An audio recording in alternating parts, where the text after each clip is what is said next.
తల్లి కూతుళ్ళది ఒకే బ్లడ్ అయినా గానీ తల్లేమో కూతురి మొగుడి మీద పగబట్టింది. కూతురేమో సతీ సావిత్రిలాగా తను ఏ తప్పు చేయలేదని మొగుడిని బయటికి తీసుకొచ్చింది.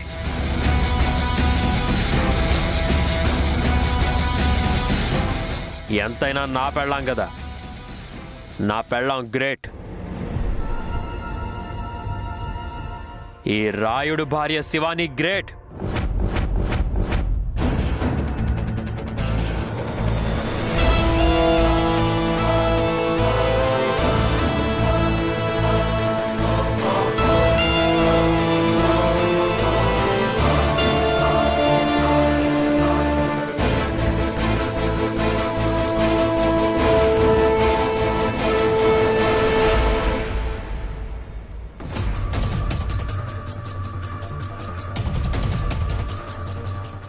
ఏంటి చిత్ర విచిత్రమైన ఎక్స్ప్రెషన్స్ ఇస్తున్నావు? రెండు ఎమోషన్స్ ని ఒకేసారి క్యారీ చేయలేకపోతున్నాను అనసూయ. రెండు ఎమోషన్సా? అవును. నా పెళ్ళం అనుకున్నది అనుకున్నట్టు జరగలేదే అన్న బాధ ఒకవైపు, నా కూతురు అనుకున్నది అనుకున్నట్టు సాధించిందన్న సంతోషం ఇంకోవైపు. అటు ఆ ఎమోషన్, ఇటు ఈ ఎమోషన్. ఈ రెండు ఎమోషన్స్ నేను బ్యాలెన్స్ చేయలేకపోతున్నాను అనసూయ. ఇంటికి పద, ఎలా బ్యాలెన్స్ చేయాలో నేను చెప్తాను. అబ్బో, ఒకటి, అమ్మో, ఇది రెండోది. అమ్మో, రెండు.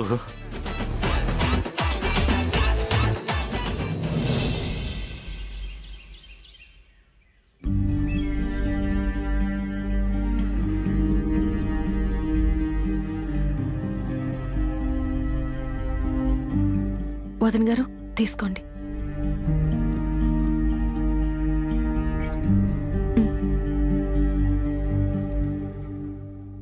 తీసుకోండి.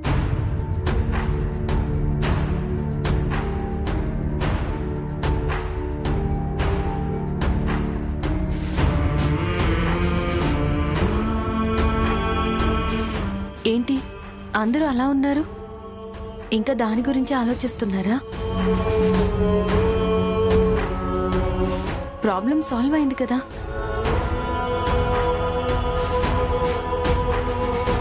ఎక్కడ సాల్వ్ అయిందమ్మా? ప్రాబ్లం ఎక్కడ సాల్వ్ అయింది? మీ అమ్మ రూపంలో సర్పంచ్ సీట్లో దర్జాగా కూర్చొనుందా ప్రాబ్లం? చూడు, ఇలా అంటున్నానని ఏమనుకోవద్దు శివాని. మీ అమ్మే ఈ ఊరికి పెద్ద ప్రాబ్లం. ఇప్పటి వరకు మీ అమ్మ మా తమ్ముణ్ణి ఎన్ని రకాలుగా ఇబ్బంది పెట్టినా, వాడితో ఎన్ని రకాలుగా గొడవలు పడినా, కేవలం మీ అమ్మ అన్న గౌరవంతో ఆవిడ్ని భరించాను, క్షమించాను.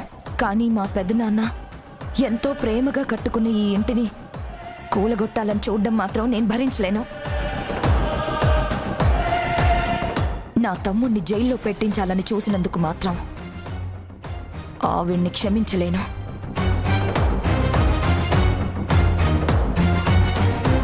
ఎంత గౌరవం గల కుటుంబం మాది. అలాంటి కుటుంబాన్ని వీధిలోకి లాగాలని చూస్తుందా మీ అమ్మ?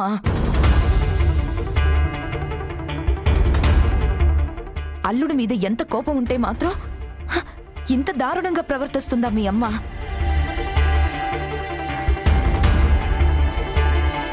ఊరుకో నిలవేని, ఊరుకో.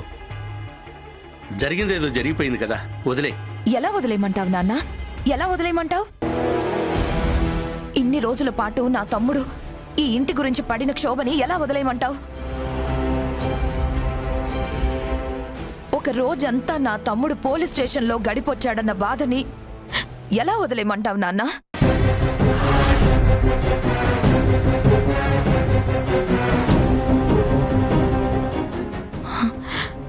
నేను వీడి చేతికి కట్టిన ఈ రక్షే ఈ రోజు వీడిని కాపాడింది. ఈ రక్షే కనుక నేను వీడికి కట్టుండకపోయుంటే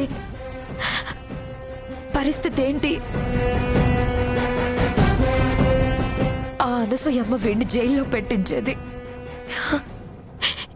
ఈ ఇల్లు కూలగొట్టించేసేది.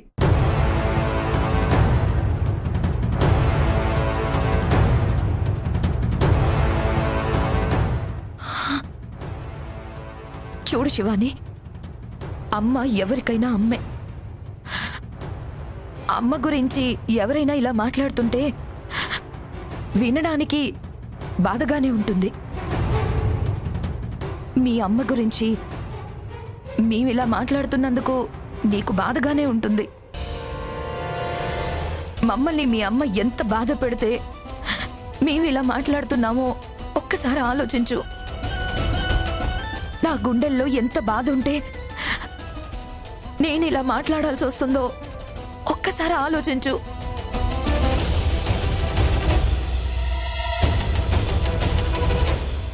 మీ అమ్మని మేమేదో అంటున్నామని బాధపడ్డం కాదు. నువ్వు చెయ్యాల్సింది మీ అమ్మ వల్ల మేమెంత బాధపడుతున్నామో ఒక్కసారి ఆలోచించు. ఇంకెప్పుడు మమ్మల్ని ఇలా బాధ పెట్టద్దని మీ అమ్మకి చెప్పు.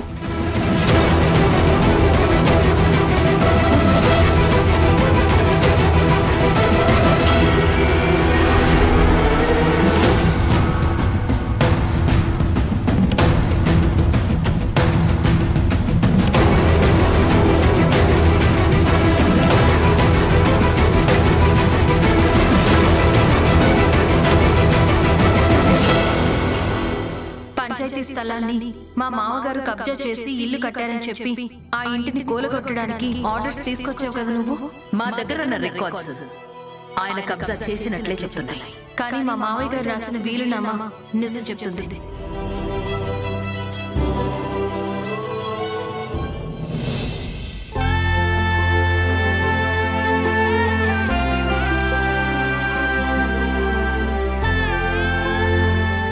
ఇదిగోండి, వారికి సంబంధించిన 1000 గజాల స్థలాన్ని మీ పంచాయతీ ఆఫీస్ కి రాసి ఇచ్చిన డాక్యుమెంట్స్ కాపీ. ఆ ప్రాబ్లం సాల్వ్ చేసి నన్ను పోలీస్ స్టేషన్ నుంచి బయటికి తీసుకురావడానికి శివాని చాలా కష్టపడింది. తనకి థ్యాంక్స్ చెప్పాలి.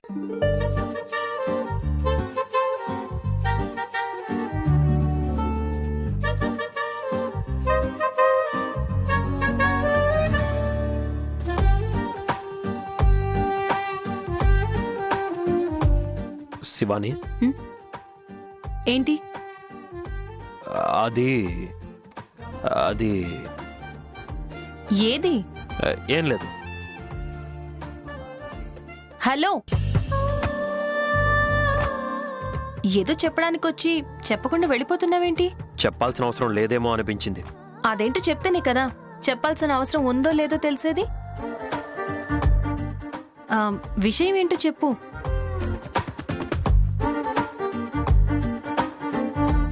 యముడి బారి నుంచి సావిత్రి మొగుడిని కాపాడినప్పుడు ఆ మొగుడు సావిత్రికి థ్యాంక్స్ చెప్పలేదు కదా.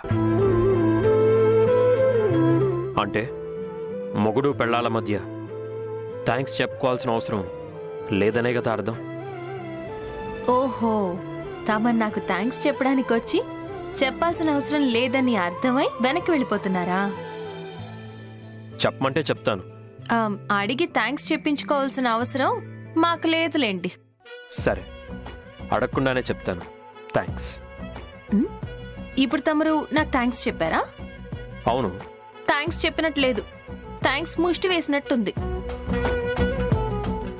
మొగుడు పెళ్ళాల మధ్య థ్యాంక్స్ చెప్పినా చెప్పకపోయినా పర్వాలేదు, కానీ ఇలా ముష్టి వేసినట్టు మాత్రం చెప్పకూడదు. మరెలా చెప్పాలంట? కొంచెం రొమాంటిక్ గా చెప్పాలి. రొమాంటిక్ గానా? అంటే అంటే ఇలా దగ్గరకొచ్చి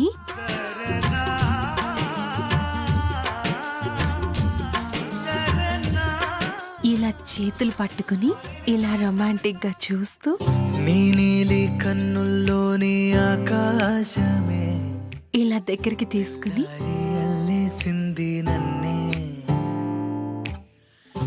ఇలా కళ్ళల్లో కళ్ళు పెట్టి సంగీతమే సోకి నీవై ఇలా చూస్తూ thank you very much darling అని చెప్పాలి. నాకు అలా చెప్పడం రాదు. అయితే నాకు చెప్పక్కర్లేదు. అందుకే నేను చెప్పదలుచుకోలేదు. అయినా కృతజ్ఞత ఉండాల్సింది మనసులో గాని మాటల్లో కాదు. కృతజ్ఞత అయినా ప్రేమైనా నీ మనసులో ఉంటే చాలు. మాటల్లో లేకపోయినా పర్వాలేదు. నేనెంత రొమాంటిక్గా థ్యాంక్స్ చెప్పగలను నైట్కి చూపిస్తా. Thank you very much.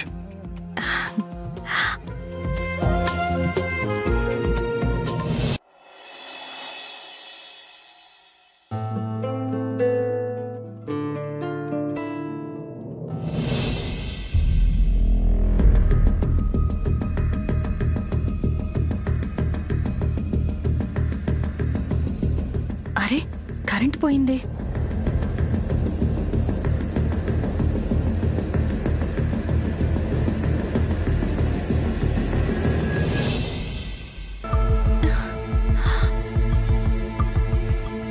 ఈ స్పాట్ లైట్ ఎవరు వేసుంటారు?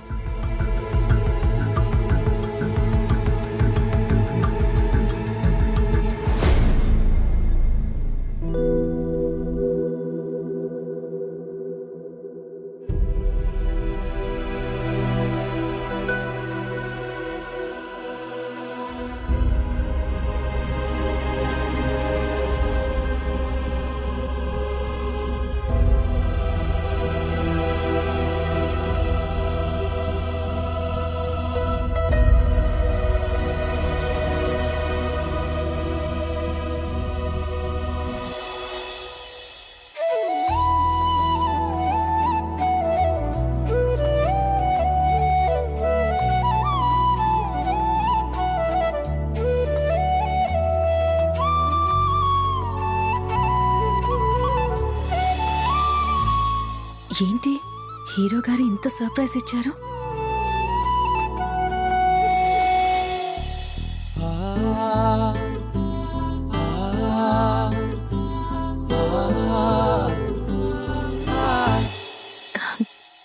ఇదేంటి? ఈ డ్రెస్ వేసుకుని బయటికి రా, నీకు ఇంకో సర్ప్రైజ్ ఉంది.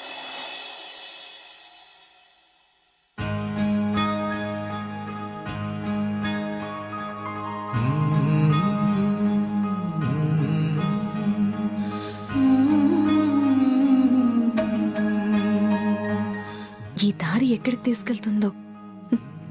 ఇంకెక్కడికి? ప్రేమలోకం వైపే.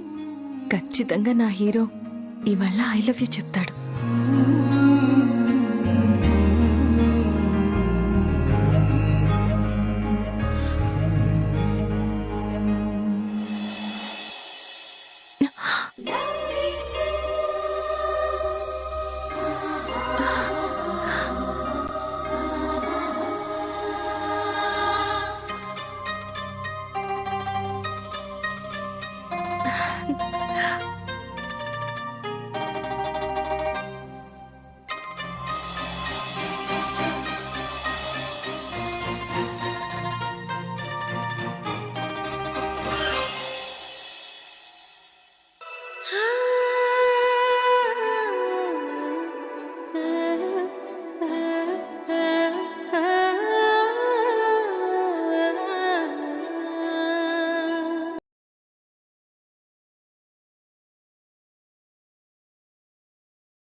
Hi friends, welcome to my channel. Venkatesh అసలు పేరు తెలుసా? ఆయన పేరు వెనుక ఉన్న బ్యాక్గ్రౌండ్ ఇదే. టాలీవుడ్ సీనియర్ హీరోలతో విక్టరీ వెంకటేష్ ఒకరు. ఆయన సినిమాలకు మినిమం గ్యారంటీ ఉంటుంది. మంచి కథలు ఎక్కడున్నా వెతికి పట్టుకోవడంలో టాలీవుడ్ సీనియర్ హీరో వెంకటేష్ తర్వాతనే ఎవరైనా. అలెగ్జాండ్రీ రీమేక్ రాజాగా ఈ బొబ్బులి రాజాకు మంచి ఇమేజ్ ఉంది.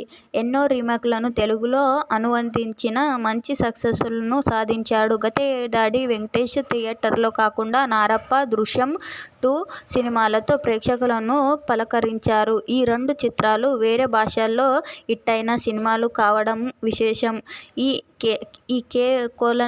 ఈ తరుణంలోనే ఈయన వేరే భాషల్లో హిట్టైన ఓ సూపర్ హిట్ సినిమాను తెలుగులో రీమేక్ చేయాలని ఆలోచనలో ఉన్నారు. మలయాళంలో మోహన్ లాల్, పృథ్వీరాజ్, సుకుమార్ హీరోలుగా నటించిన బ్రో డాడీ సినిమాను తెలుగులో రీమేక్ చేయాలనే ఆలోచనలో ఉన్నాడట. దగ్గుపాటి రామానాయుడు తనయుడుగా ఇండస్ట్రీలోకి ఎంట్రీ ఇచ్చిన వెంకటేష్ గురించి కొన్ని వార్తలు సోషల్ మీడియాలో చక్కర్లు కొడుతూనే ఉంటాయి. వెంకటేష్ అసలు పేరు దగ్గుపాటి వెంకటేశ్వర్లు. ఇది వెంకటేష్ తాతగారి పేరు. రామనాయుడు గారికి తండ్రి మీద కలియుగ ప్రత్యేక దైవం వెంకటేశ్వర స్వామి మీద ఉన్న భక్తితో ఈ పేరు పెట్టారు. చైనాకి వచ్చాక స్కూల్ జాయిన్ అయినప్పుడు కొన్ని కారణాల వల్ల స్కూల్ రికార్డులో వెంకటేశ్వర్లు కాస్త వెంకటేష్గా మారింది. అయితే వెంకటేశ్వర్కు తన అసలు పేరు అంటే ఎంతో ఇష్టం. ఇప్పటికీ ఆయన తన సినిమాల్లోకి పాత్రలోకి వెంకటేశ్వర్లు ఉండాలని చూసుకుంటారు. వెంకటేశ్వర్లు పేరుతో నటించిన సినిమాలు అన్నీ ఆయనకు విజయాన్ని అందించాయి. మాజీ మంత్రి కామినేని శ్రీనివాస్ మేనకోడలు నీరజను పెళ్లాడిన వెంకటేష్కు 3 కుమారులు, ఓ కుమారుడు ఉన్నారు. కాగా వెంకటేష్ F2 సినిమాకు సీక్వెల్గా రాబోతున్న F3 మూవీని చూస్తున్న విషయం తెలిసిందే. ఇటీవల ఈ సినిమా రిలీజ్ డేట్ ప్రకటిస్తూ అఫీషియల్గా అనౌన్స్మెంట్ చేశారు మేకర్స్. పిల్లలు పరీక్షలు ముగించుకోండి, పెద్దలు సమ్మర్లో సందడికైనా తయారు కండి, ఫన్ పిక్నిక్కి డేట్ ఫిక్స్ చేశాం అంటూ F3 మూవీ విడుదల తేదీ ప్రకటించారు. ఈ చిత్రాన్ని మే 27వ తేదీన ప్రేక్షకుల ముందుకు తీసుకొస్తామని తెలిపారు. ఈ వీడియో కనుక మీకు నచ్చినట్టయితే లైక్ చేయండి, షేర్ చేయండి, అలాగే సబ్స్క్రైబ్ చేసి పక్కనే ఉన్న బెల్ ఐకాన్ నొక్కేది మర్చిపోకండి. Thank you for watching.